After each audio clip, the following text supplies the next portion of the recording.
Thank you sir, thank you. माननीय V Vijayasai Reddy not present. माननीय Sanjay Singh please. धन्यवाद मान्यवर, आपने मुझे महामहिम राष्ट्रपति के अभिभाषण पर अपनी बात कहने का मौका दिया। मान्यवर, जब मैं महामहिम राष्ट्रपति जी का अभिभाषण पढ़ रहा था तो मुझे लगा कि इतनी बड़ी बड़ी बातें इस भाषण में सरकार के द्वारा महामहिम जी के माध्यम से कहलवाई गई है, जिसका वास्तविकता से कोई लेना देना नहीं है। जमीन पे आप ठीक विपरीत काम करते हैं और जब महामहिम राष्ट्रपति का अभिभाषण करवाते हैं तो आप श्रेष्ठ भारत, एक भारत, सबका साथ, सबका विकास और अमृत महोत्सव की चर्चा करते हैं।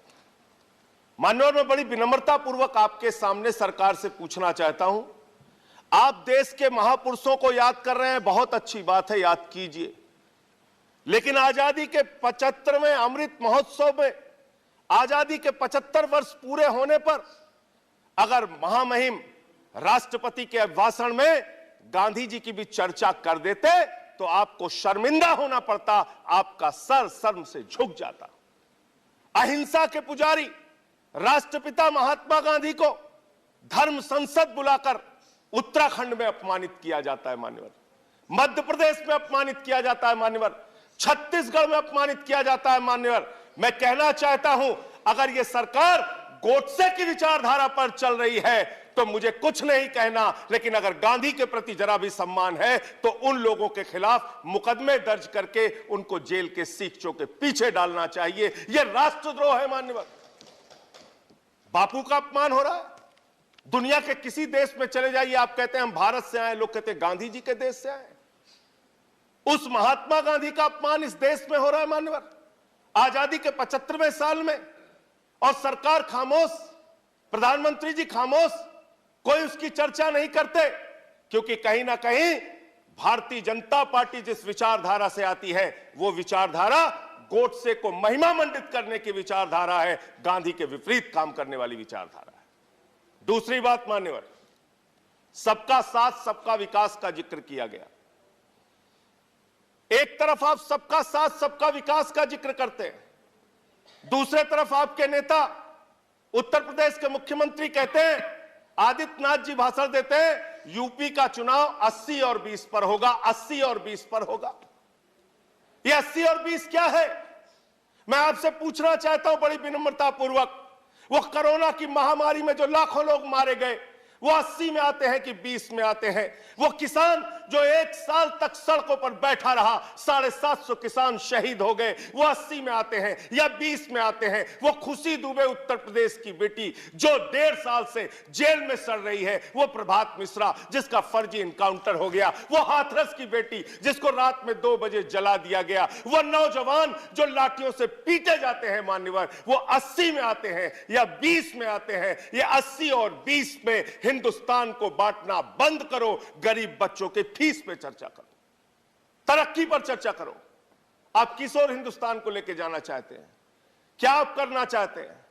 आपने श्रेष्ठ भारत कहा, 17वें पॉइंट को मैं पढ़ रहा था मैंने, श्रेष्ठ भारत, और इस श्रेष्ठ भारत के साथ आप क्या कर रहे हैं? माननीय गृह मंत्री जी बयान देते हैं मुजफ्फरनगर में जाके, दंगे याद है ना?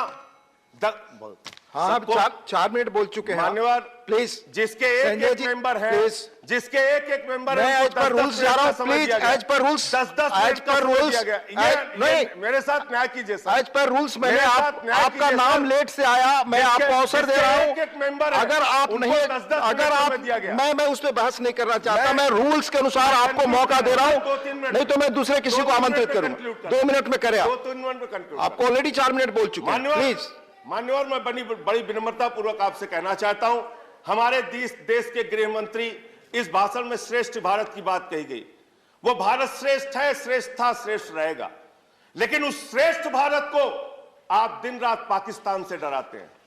बिहार का चुनाव होता है, पाकिस्तान से डराते हैं, यूपी का चुनाव होता है, पाकिस्तान से डराते हैं। पंजाब का चुनाव होता है, पाकिस्तान से डराते हैं। अरे पाकिस्तान से डराना बंद करो। हम 130 करोड़ हिंदुस्तानी हैं, हम किसी पाकिस्तान से नहीं डरते। अगर भाजपा के लोगों को डर लगता है तो चुनाव प्रचार में निकलना बंद कर दीजिए, लेकिन पाकिस्तान की चर्चा चुनाव में मत कीजिए।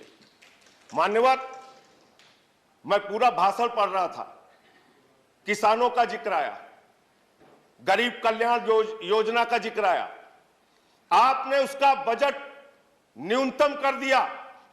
इसका मतलब मार्च तक गरीबों को मुफ्त राशन मिलेगा। चुनाव खत्म, गरीब राशन की योजना खत्म। यह है आपकी योजना। हम सारे लोग श्रेष्ठ भारत को मानते हैं, भारत माता की जय लगाते हैं, लेकिन भारत माता, मैं कंक्लूड कर रहा हूं सर, भारत माता की जय तो तब होगी जब उस मां के 130 करोड़ बच्चे, हिंदू हो, मुसलमान हो, सिख हो, ईसाई हो, अगड़ा हो, पिछड़ा हो, दलित हो, सवर्ण हो, जब सब खुशहाल रहेंगे, एक साथ मिलकर चलेंगे, तब भारत माता की सही मायने में जय होगी। जब गरीब बच्चों को अच्छी शिक्षा मिलेगी मान्यवर, अच्छा इलाज मिलेगा मान्यवर, तब ये देश, जब किसान को उसके फसल का दाम मिलेगा, तब भारत माता की जय होगी। इसलिए जो भाषण में आपने लिखा, जो बात आपकी सरकार की ओर से कहलवाई गई और जो आपका कर्म है, उसके बारे में एक ही बात कहना चाहता हूं कि तू इधर उधर की ना बात कर, ये बता कि काफिला क्यों लुटा। मुझे रहजनों से गिला नहीं, तेरी रहबरी पर सवाल है। Thank you. तेरी रहबरी पर सवाल है। Thank you. माननीय विनय विश्वम जी, अंतिम 1 मिनट सर, मैं खत्म कर रहा हूं सर। 1 मिनट नहीं, आप कंक्लूड करें। अंतिम 1 मिनट में खत्म कर रहा हूं। नहीं, 1 मिनट नहीं दे सकते, सॉरी। खत्म कर रहा हूं सर। माननीय विनय विश्वम जी, मैं खत्म कर रहा हूं सर, खत्म कर रहा हूं।